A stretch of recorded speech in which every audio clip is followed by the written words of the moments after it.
morning. Thank you for everyone who's on the call. We appreciate you attending. This is now our 7th in the series, Association Best Practices. Today's subject is Association Research Reveals the Stickiest New Member Engagement Programs. My name is Jason Stone. I'll be your host today. As soon as I can get there we go. That's me. I am the Senior Vice President of Sales and Digital Strategy with Engage, and I have the honor of being your host. Throughout the series, we have invited leading experts to discuss and share insights on a variety of topics related to successful association administration and growth, and today is no exception. Before I introduce our speaker, I would like to go over a few basic household items. All attendees are in a listen-only mode, so we can't hear you, but we do have a Q&A section, and so we want you to go ahead and use that Q&A box to ask any questions or tell us if you're having any difficulties. We have Kristen standing by, paying attention and watching for that. At the end of the call, we will be sharing a recording of today's presentation. Looking forward to this particular presentation. I've been following Amanda's Smooth the Path blog since earlier this year, and since I'm a data guy, this sort of thing speaks to me. Our speaker today is Amanda Kaiser. Welcome, Amanda. And Amanda is a member engagement specialist, and she's worked with dozens of associations boosting member engagement with her extensive data set. She has the ability to sift through complex issues to find simple, successful actions. She helps association professionals slice through the clutter to see the solutions that'll have the most significant outcome for their association. She loves this work because associations have the power to improve their members' careers, professions, industries, and as she says, even the world. So she tells research-backed stories about the issues that matter most to associations and their members. As a professional speaker, Amanda presents to audiences of association professionals, volunteers, and partners throughout the United States. She's been on ASAE, CalSAE, FSAE, and a bunch of other AE stages, as well as many more user conferences. So she's doing this about 24 times a year. So it's a real treat to have her. Amanda is on Twitter, and so we'd both love to see anything you think is a good moment or a quote shared on Twitter, so feel free to tweet quotes today. Her Twitter address is on the screen, @SmoothThePath, and you're welcome to CC us @Engage Software. So with that, I'm going to hand it over to you, Amanda. Fantastic. Thanks so much, Jason. I really appreciate it. Okay, let's get to that next slide. Okay, so as Jason was just saying, there is this Q&A box, and I want you to feel free to use it. So Zoom is kind of a funny platform in that usually at some point the navigation kind of goes away, and you can't find it again until you hover over it.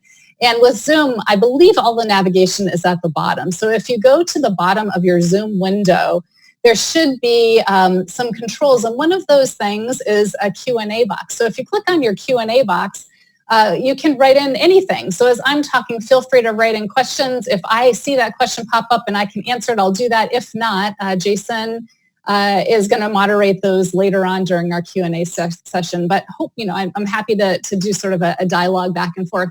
In fact, if you want to try out the Q&A, I would love to be able to welcome you. So head on down to that Q&A box, flip it open, and maybe just type in your first name and where it is that you're dialing in from.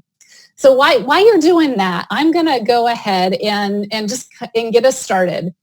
So I do a lot of research, and I have talked to over 450 members from all different kinds of associations, big, small, chapters, international, national, global, local, all different kinds of associations.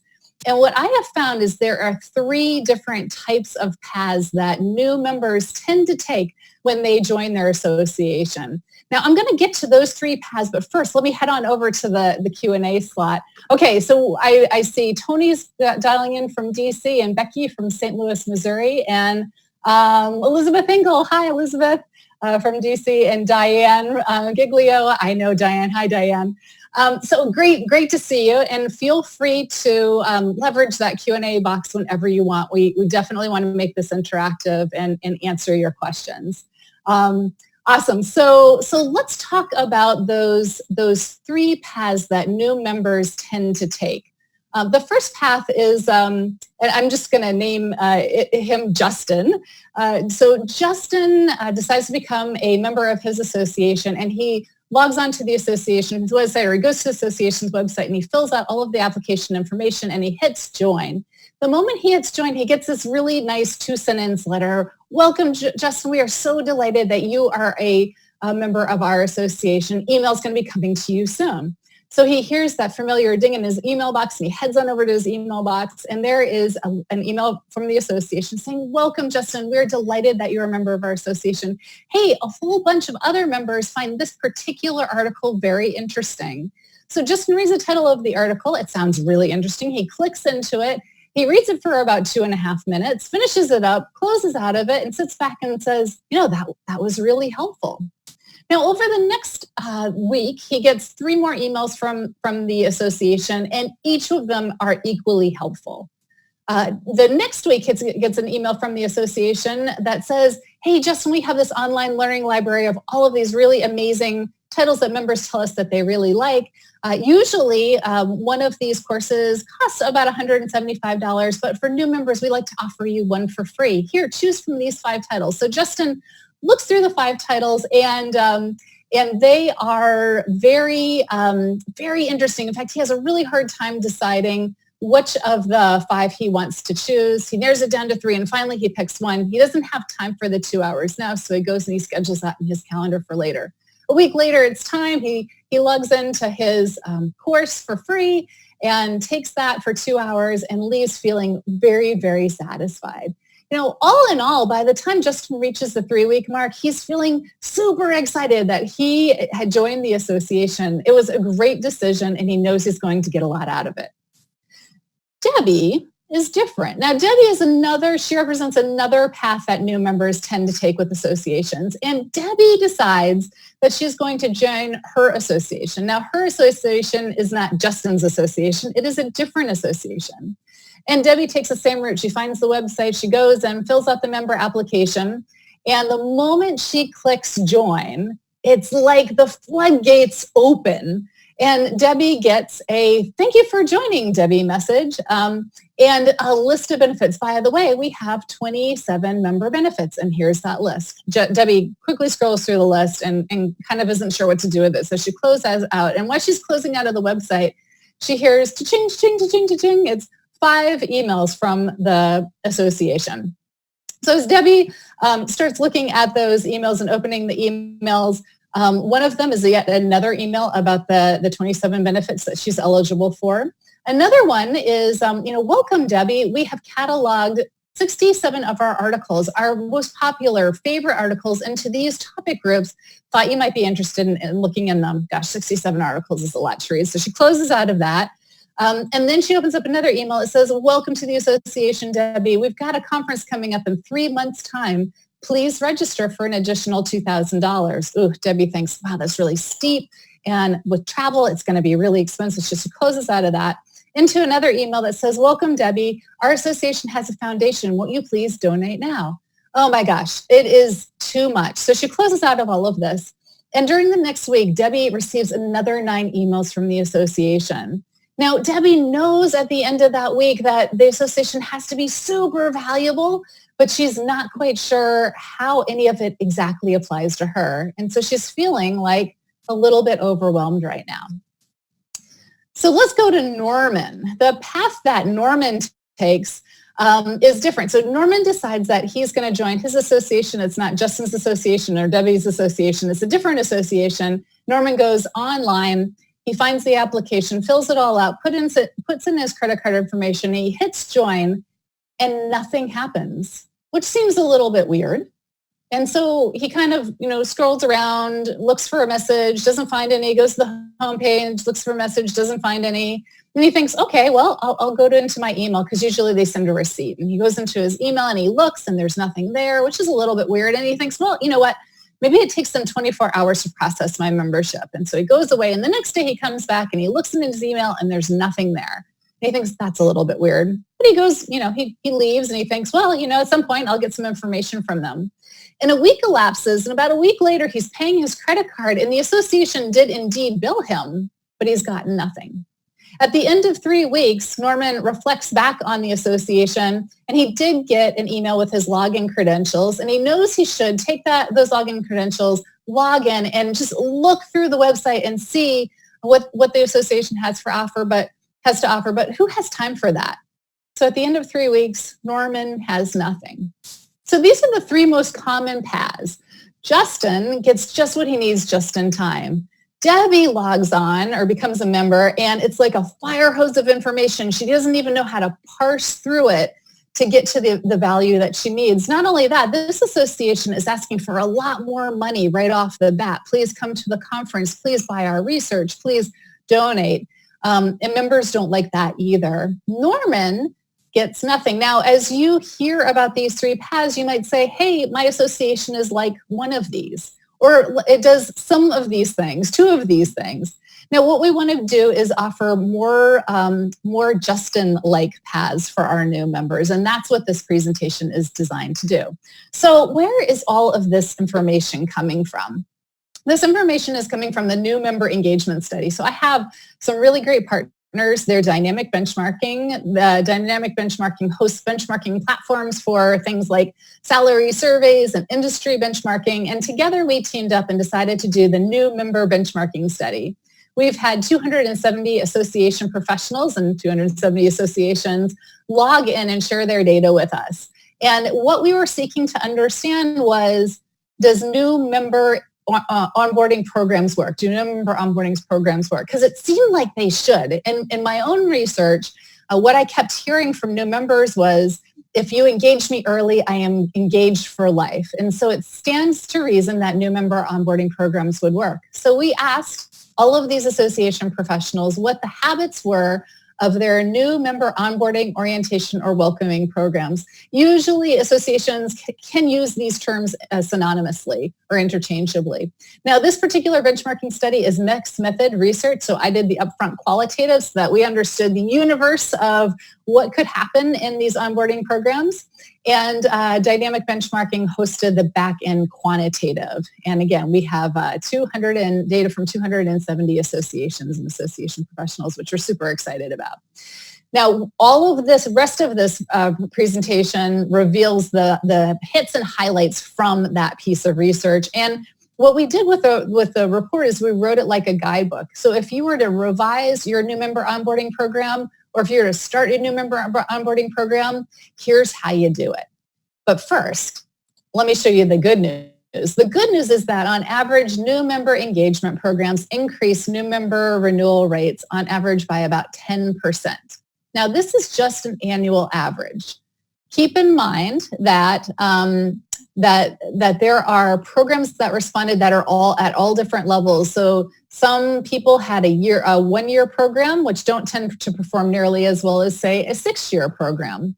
So that's what's included in the average. But what I can tell you is, of our most successful programs, on average, they increased their new member renewal rates pre-program to after they got their program up and running, about 21%. So that's the average of most very successful programs. So think about that. Think about what would happen to even just your revenue if your association could increase your new member renewal rates by 21%. We actually had a handful of respondents who increased their new member renewal rates by 50%. So that's certainly something to be excited about. So there's the hard stats. But associations also told us that there was a lot more benefits that they got from new member engagement programs. 70% said they get more feedback about what members value. Almost 60% said they got feedback about why members join. This is important, right? It's great to know why members join. You can kind of feed that back to them and when you're talking to prospective members. 55% got more detailed information about each member. Now that's awesome as well, right? You get to understand what kind of organizations your members are coming from, their titles, their challenges, their problems, their goals. All of that great information can come to you through these new member onboarding programs. Now, one of the questions I get asked very often is, I am a trade association. Would a new member onboarding program work for me? Because our members are organizations, not people. And what the data show us is that These onboarding programs can be successful for all member organizations. It doesn't matter if you are a very small association to a very large association. It doesn't matter if you are local, regional, state, national, or international. It doesn't matter if you are a trade or professional organization. New member onboarding programs seem to be, the data suggests, equally beneficial for every single type of organization. So that's awesome. Awesome, awesome, awesome. Okay. What else can I tell you? Well, if you're just getting started with your program, you might need to advocate for your program. Now, it might be as simple as just talking to your executive director or your manager. If you are in a small organization, you might be the single staff person. And so it's sort of advocating in your own brain, or you might even have to take some of this to the board. So here's a couple of points from the research that we found were really, really interesting pre-program. The first was that you don't need a lot of money to do this. New member engagement programs do not cost a lot of money at all. In fact, we had a hard time making this pie chart because the percent of total association budget spent on new member engagement programs was actually far less than 1% of an organization's entire budget. Now, essentially what's going on is when you develop a program like this, by and large, you can actually use all of the infrastructure that your association already has. Now, some of the bigger associations are spending a little bit more of a percent of their annual budget because they are maybe hiring a mailing house to do some mailing. They're hiring somebody to do their welcome kits. They may be hiring somebody to do their phone calls. But for small and mid-sized associations, this is not the case. All of this can be handled internally by staff, unless you might want to do video. You might be able to film video with your existing staff, or something that you might want to hire out in. But again, this doesn't have to cost a ton of money. Now, it's also good to know to expect slow results. So if this is something that you've got to go to your board and say, hey, we're going to do this, and the board says, great, I want to see a 21% increase in new member renewal rates in the first year, that is not reasonable. It's not reasonable. Now, what the data show us is that that new member renewal rates increase slowly by the duration you've implemented your program. So 1 to 2 year member renewal rates are only around 2%. And then you can see once you get past 3 years, they're up around 11% on average. So this is a really interesting thing. Now, we found out that there's 2 reasons why these programs are so slow to grow. The first reason is that the folks who implement these programs in their association tend to implement slowly, tactic by tactic.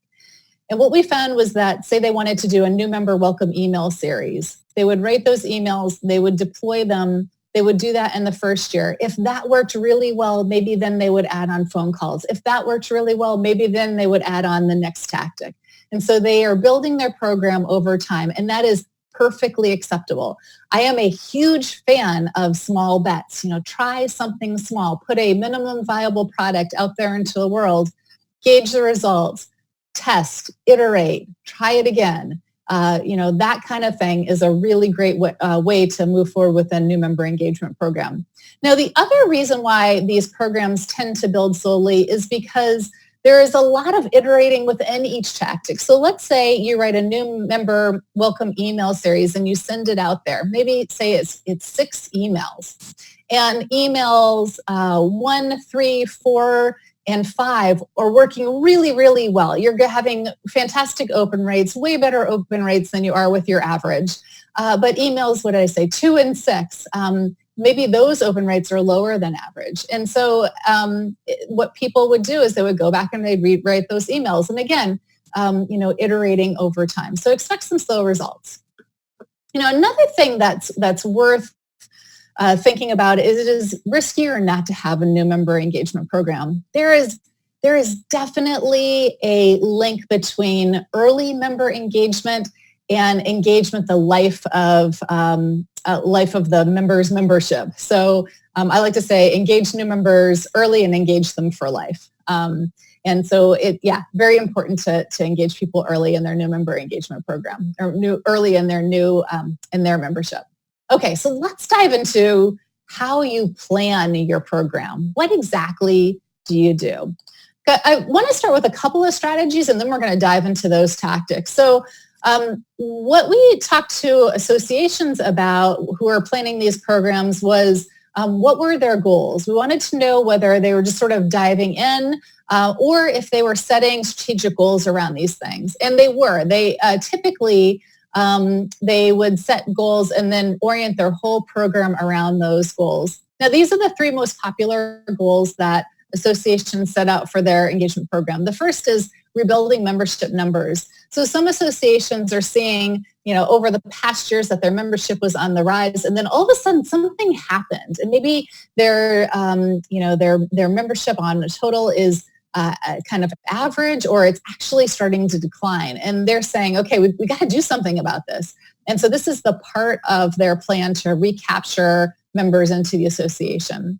Number two, convey value to members. So this may happen to you. You've got all of these wonderful benefits, but members aren't using them. Even board members, you talk to your board members and you find out that board members really only maybe know about 2 or 3 or 5 of your association's benefits, and you've got 17 benefits, and that's super, super frustrating. So a new member engagement program becomes a tour for members to really understand the value that the association can offer for them. Number 3 is to create better experiences for members. There's not only tangibles. We want them to understand their value. We want them to really get a good sense that they're going to have a great ROI. But we also want the intangibles. We want them to feel welcomed. We want them to feel a sense of belonging. We want them to feel supported. And all of those things can come, perceptions can come from your new member engagement program. Okay. Now, another thing you can think about is determining your target audience. This was a really interesting thing. Now, there are some associations that use their new member engagement plan for all new members. So let's say you've got 300 new members coming on in any given year. You deploy your plan across all 300 members.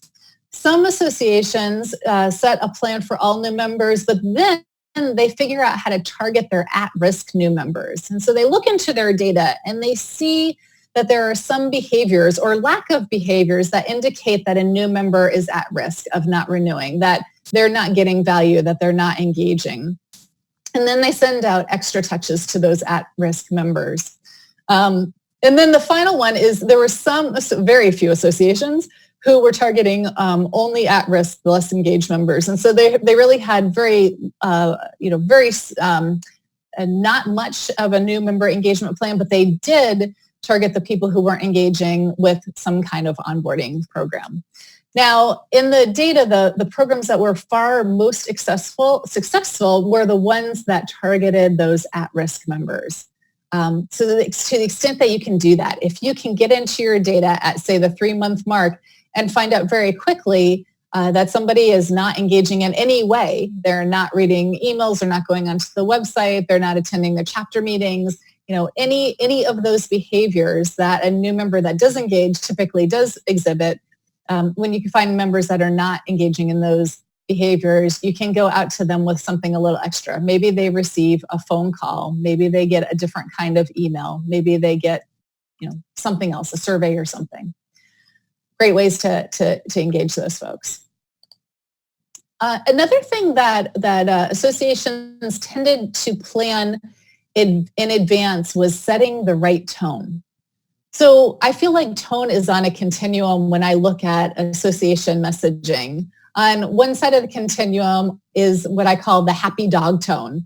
It's the kind of tone that you see consumer companies using all the time. They're writing messaging, they're creating ads, they're using a tone that they would use with their BFF, right? It's super casual and happy and fun and maybe even hilarious and all of that good stuff. So we're seeing that right now in the consumer advertising to us.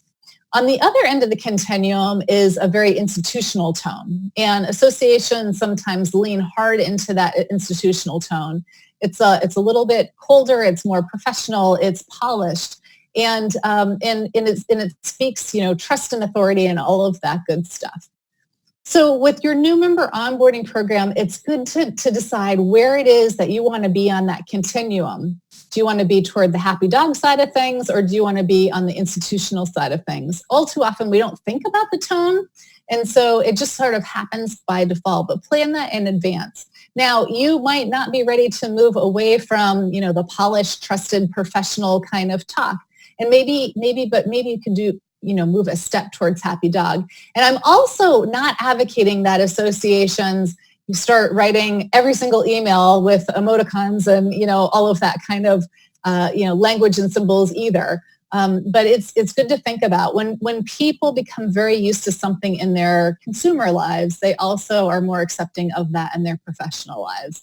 And so I think some association messaging could stand to be a little bit more fun. And we can think a little bit about that continuum. Okay. Another thing to think about is, what is the duration of your program? The data show us that following members for a long time with your new member onboarding program works really well. More than 7 months. 7 months or more is kind of the optimal cutoff point for that. Now, some new member onboarding programs follow new members for 2 years because they feel that their new members are new members for 2 years. And actually, when you talk to a lot of new members, they feel like they're new members for a really long time. So if you just have a welcome letter, it's a start, but it's probably not enough. If there is a way that you can start working on a program that in 3 years or so will start following your new members for about 7 months or more, that would be fantastic. Okay, and you also want to think through all of the details. There was a really big swing in results between associations that launched their program without really thinking through the scripts or templates or email messaging or any of that, and other associations that did the scripts and templates all in advance. Now, not that everything has to be super, super prescriptive, but if you launched a program having written a draft of all of your 7 emails or 6 emails or 12 emails, more than likely it'll be easier for you to implement. And that's why that's working. So you want to think through not just the strategy, but also think about all of the details and all of the tactics and start writing those messages before you launch. Okay, and the last thing under strategy is to avoid asking for money from your new members. This is a really interesting thing, and it's very dependent on the type of association you are. Some associations, members join just to go to the annual conference. And for some associations, only 10% of their members go to the annual conference. So if your association is one of those where everybody wants to go to the annual conference, then yes, you're going to be immediately telling that new member when the annual conference is and that they can register, and please won't they register right now.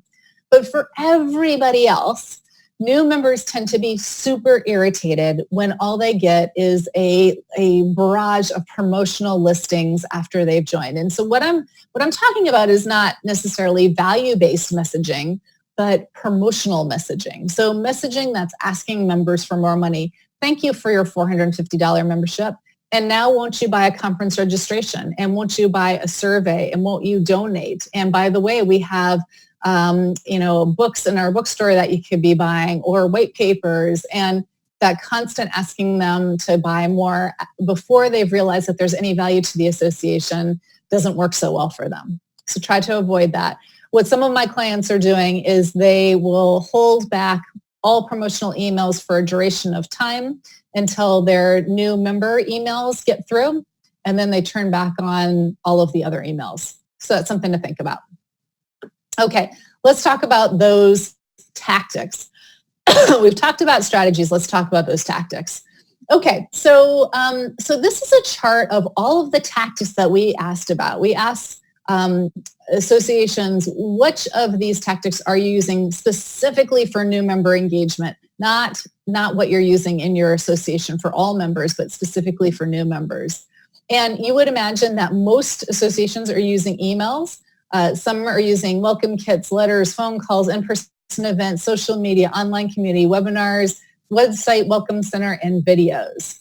Now, what we found in self-reported data, but also in going back and connecting the increase in new member renewal rates to each one of these tactics, that emails, phone calls, and in-person events were the most often used by associations, and they were also the most effective. Welcome kits and letters tended to not be as effective self-reported, but also tended to be in the programs that were less effective, which we thought was interesting. Now, the results of welcome kits and letters might be really hard to measure, but if you think that they're not doing anything for you, it's okay to not do those things to make room for other tactics. So we're going to focus on emails, phone calls, and in-person events because they are the most popular and they're also some of the most successful tactics. And we'll dive into what makes them the most successful. Now, it's also really interesting to move over toward the very end with video.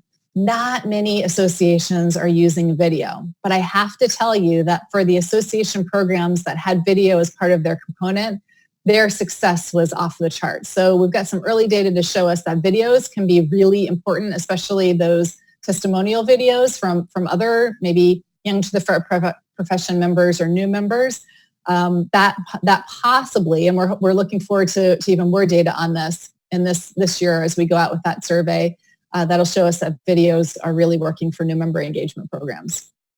Okay, we got one question here. How long are other associations suppressing promotional emails asking for money from new members? Fantastic. That's a fantastic question. So it really depends. I have heard everything from 1 week to 3 weeks, and I think it's dependent on how many emails you're going to send out to new members, but also the frequency in which you're going to send out those emails to new members. And so, if you can send out maybe 3 or more value-based emails to new members before you start turning on the asking for more money emails, that might work out really well. You can play with that kind of thing. Get some feedback from your new members and see whether that's working for them.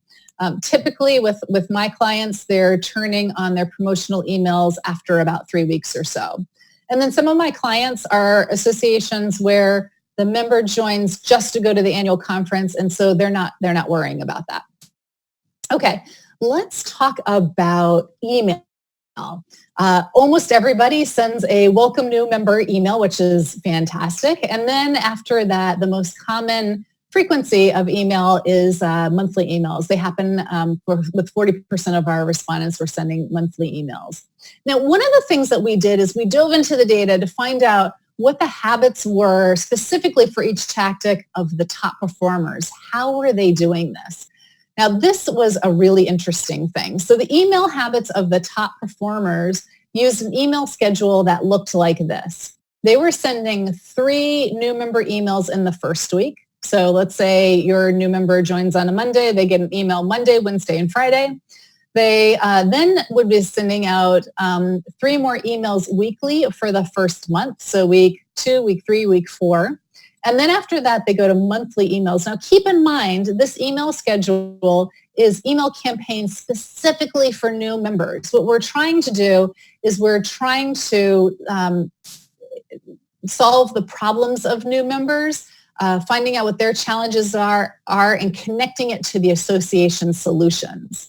And so there you go. 3 in the first week, 3 weekly for the first month, and then 6 monthly after that seem to be the optimal duration.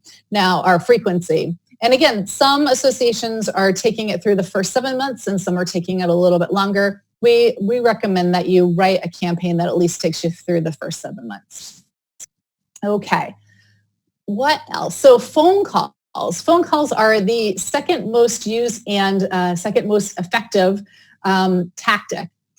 Now, 41% of our respondents are making welcome or orientation phone calls. And again, we dove into the habits of the top performers. Now, this was an interesting particular piece of data for us. For the programs where staff made the phone calls, they were way more effective than the programs where volunteers made the phone calls. I think this runs kind of counter to what we've heard a lot in the association industry. And we don't know for sure why this is, but we suspect why this is. So sometimes when, all our volunteers are ridiculously busy. And so if we give them a list of 20 to 50 people to call, they might just not have a chance to get around to it. The volunteers also might not know benefits as well as some staff do. And volunteers also might take that time to not necessarily talk about the association, but maybe just network and gab. And that's okay. But it might not be the best way to get value into the hands of new members. So staff making the calls seems to really make an impact. Callers are supported with scripts or outlines. I'm a big fan of outlines. That we just want our callers, our staff callers, to understand what the outcome of this is, what tone we're going to use, how we want new members to feel afterwards, the kind of the cadence of the call or what's going to happen in the call. One of the very best practices that I heard of was there was a director of marketing that I talked to, and she believed that 70% of her time should be spent talking to members and calling new members and other members and helping them out. And the way she did it is she scheduled half-an-hour calls with every single new member. She spent 25 minutes asking them questions about them and asking them about their goals and asking them about their challenges and asking them what was tough and taking longer than it should. And then at the end of those calls, she'd spend just 5 minutes saying, hey, I heard you say 2 things that were really interesting that you said you were struggling with. One is that you're working on this particular project, and I've got to tell you are leading the industry on this, but I do know of one other person named Bob who's also working on this project, and if you would like, I will introduce you to Bob. And then I also heard you talking about this other thing, and we've got a piece of research coming out that touches on this other thing, and I'm going to send an excerpt of the research to you. You'll get a response from me or a kind of summary from me, and within 24 hours, she would get off the phone with this new member, and within 24 hours, she would write them a follow-up email. She'd introduce them to Bob, and then in 3 weeks, she would go back with an email and say, hey, have you had a chance to talk to Bob? And here's that piece of research that I promised you, and all of that. So, this particular director of membership at this particular association, really leveraged phone calls, and they worked very well for her. Okay, let's talk about in-person events, because they're another very popular way to engage new members. So at in-person events, almost 60% of our associations gives new members ribbons or badges.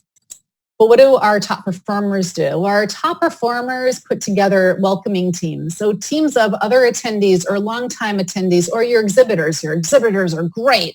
These folks tend to be salespeople, and they're super charismatic and they're fun. So you put together welcoming teams, and these welcoming teams are standing outside of registration, and they're shaking hands and smiling and saying hi to all of the people coming in. Welcoming teams can be leveraged as conference signage.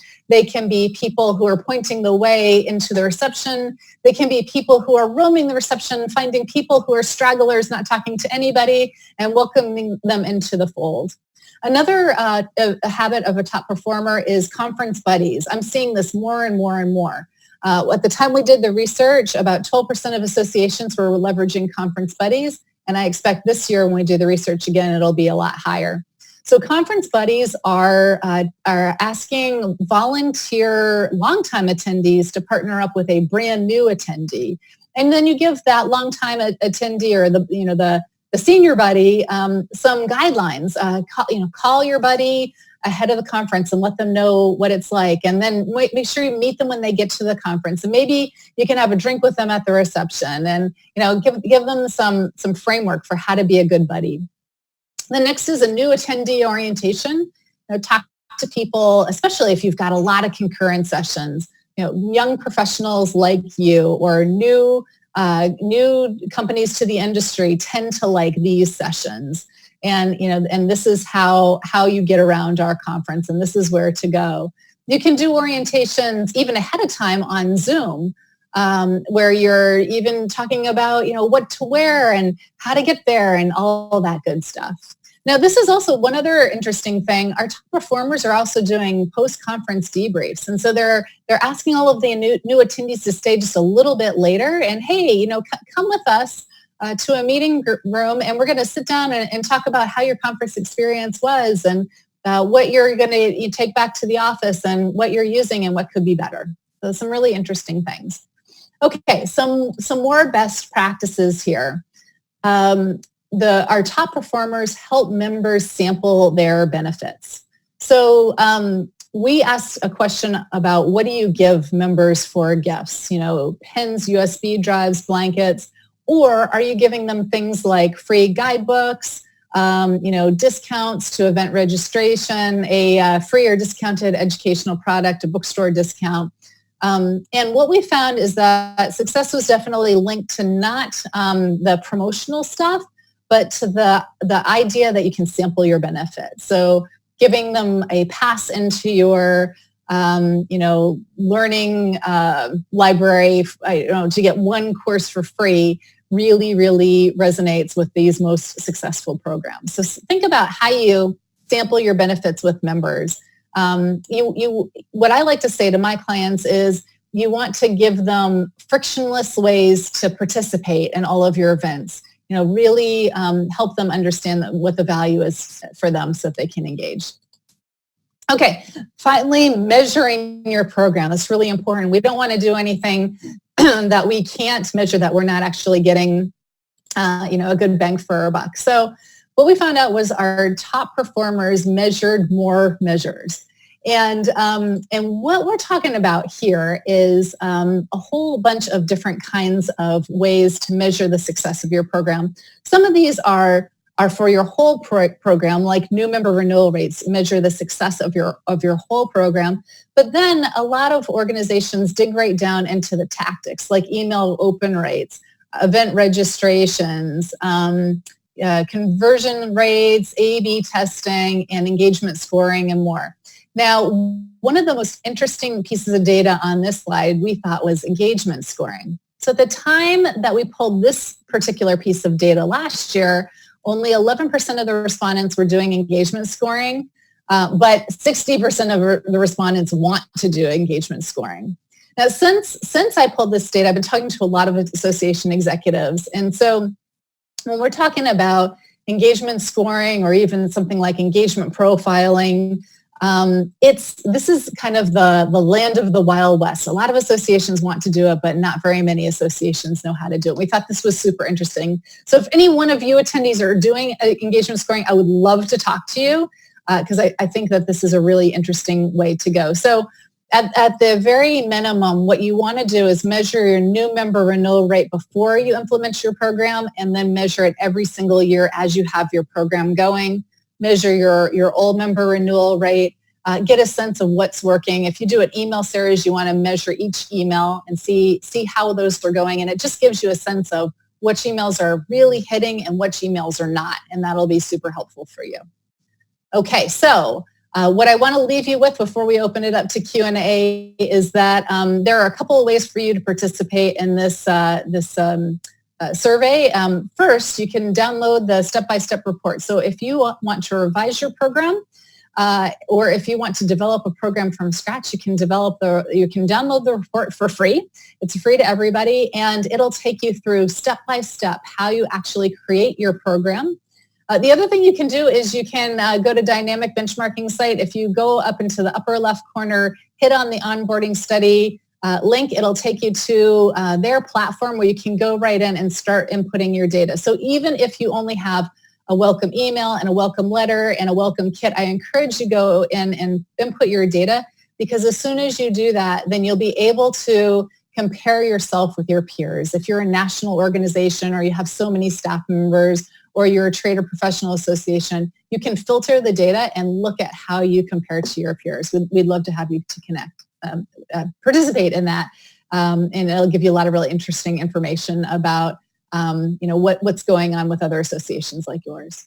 Okay, so for now, I'm going to hand it back to Jason, but I do want to remind you that if you have more questions for me, we're going to have some time for that. Put them in the Q&A box. We'd love to hear from you.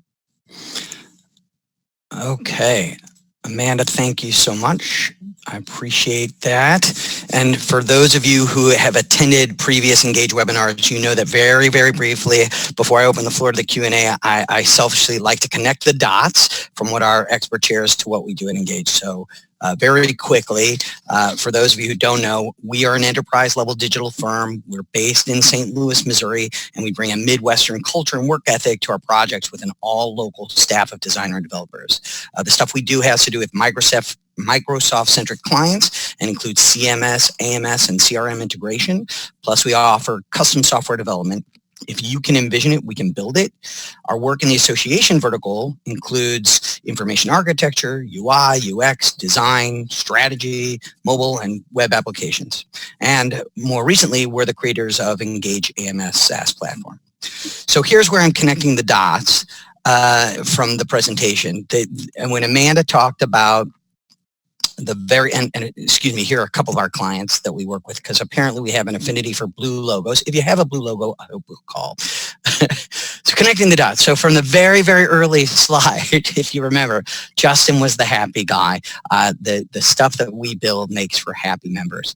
And I'm not doing it justice because, man, as I'm sitting through this presentation, I'm like, oh, I could talk about that. I could talk about that. I could talk about that. There was a lot in there that was good stuff. So I really, really appreciate the presentation. So with that, I want to jump to Q&A, and before I give it up to the questions that I've got here, and by the way, feel free to keep adding questions to the Q&A section. I noticed with Amanda's early question, where are people calling in from, that we had a bunch of people in DC and a few folks in St. Louis. So very quickly, congratulations to the Nationals and the Cards. That was a lot of fun last night. With that, here, let's do some of these questions. So Amanda, one of the questions is, our members complain we send too many emails. Won't more be too much? Yeah, so this is a question that comes up fairly regularly when I'm giving this presentation. Okay, so what you have here is associations use email to communicate with their members, and typically email is one of the number one ways that associations communicate with their members. And what associations may be hearing from, especially their longtime members, is, wow, you send a lot of email. I'm getting email daily from you, or multiple times a day, and I'm getting 200 to 300 emails just in my inbox every day from everybody, and you guys sure send a lot of emails. There's a really big delineation between the volume of emails we're sending to longtime members and the volume of emails we're sending to new members. So new members really, they join, and one of the things that they're sort of unconsciously concerned about is, did I make a bad decision in joining? Is this organization going to be worth my time and money? And so they join, and then we have, roughly 3 weeks, or maybe a little bit more, but roughly 3 weeks to convince them, even in some small way, that they did not make a bad decision in joining. So what happens in those first 3 weeks is, I call it the window of opportunity. New members are eagerly wanting to know more about the association. Specifically, they want to know how the association can help them with their challenges and answer their problems. And so if we're sending even a high frequency of emails that are very value-based, they're easy to read, we're reiterating what their challenges are and leading them to their solutions. The solutions are super quick and easy for them to use, and they get a lot of value out of that. Those kind of emails are welcome. So even if we're sending 3 in the first week, that is not too many. That's totally fine with our new members. So even while our longtime members might be saying, hey, there's too many emails, typically new members don't feel like that. In your 3-week window of opportunity, you can send them a lot of emails. You can reach out to them with phone calls. You can give them samples to try, and they're happy to learn more and participate more during that window of opportunity. Okay. So the next one, I have a similar question myself. I have anecdotally an insight on this, and that is a positive one. But maybe from a data perspective, this is an interesting question. I've been hearing about video. Is video a good new member engagement tool? Yeah, so we did get some early results that that video might work really well. So we had a sample size of associations who actually used video that was really too hard for us to draw any actual conclusions from. Not very many associations or not many of our respondents were using video specifically for new member engagement, but we feel that that is probably a really great way to go. And from the small number of associations that did use video, they tended to have a really, really successful program. So how are they using that video? So a lot of them are doing a couple of different things. Some of them might be doing testimonials. So new members talking about how the association helped them, the first thing that they did when they joined, the thing that they wish that they knew about when they first joined. You know, you could take it in a whole bunch of different kinds of ways.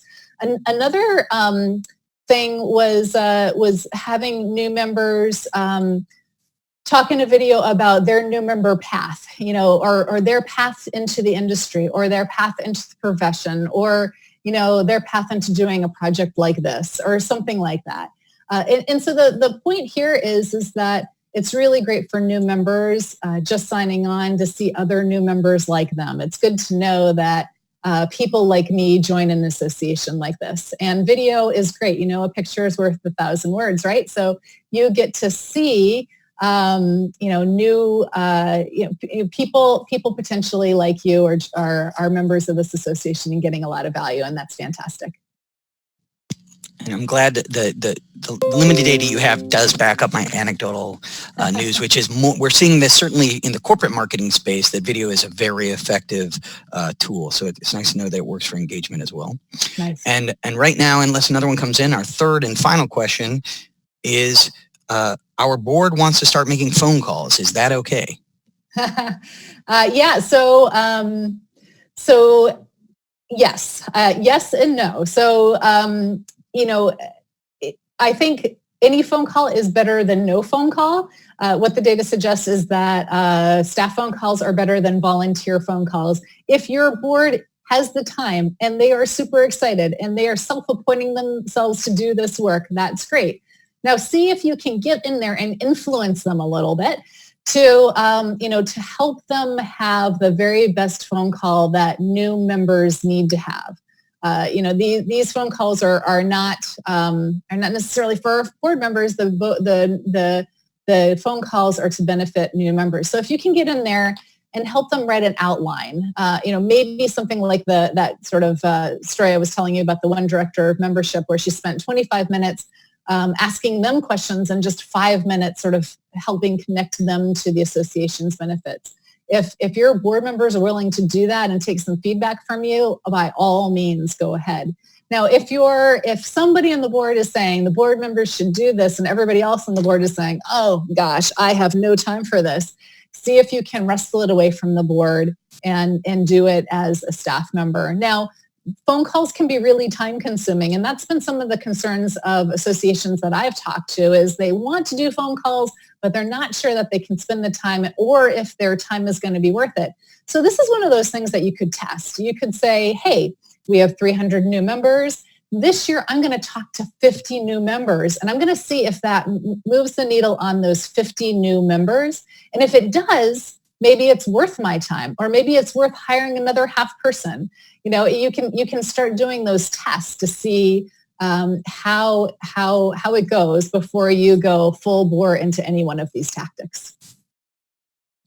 Okay, I'm going to look into hiring a half person. A half person, yeah. Get the brain part. Okay, with that, I think that rounded out our questions. That's it for today. Amanda, thank you so much. Very quickly, the next webinar in the series is going to be Leading Member Engagement from the Outside In. Our presenter is going to be Elizabeth Engel from Get Me Spark. That's a friend of Amanda's. And that'll be October 29th at 1 p.m. So you can register now at engagesoftware.com/webinar. Otherwise, save the date, and we look forward to your attendance again at the next one. In follow-up, thank you so much for attending. Amanda and I would both love to be of further value. If you have any additional questions, here is our contact information. Just a reminder, we will be sending out a recording of today's webinar for you. So if you want to go back and look over anything Amanda shared, that'll be in that recording. And I would like to ask you that if you enjoyed the presentation as I did, please share with other people in your association. Feel free to forward this recording around and to post it on social media. Thank you, everybody, for attending. We really appreciate it. Thank you.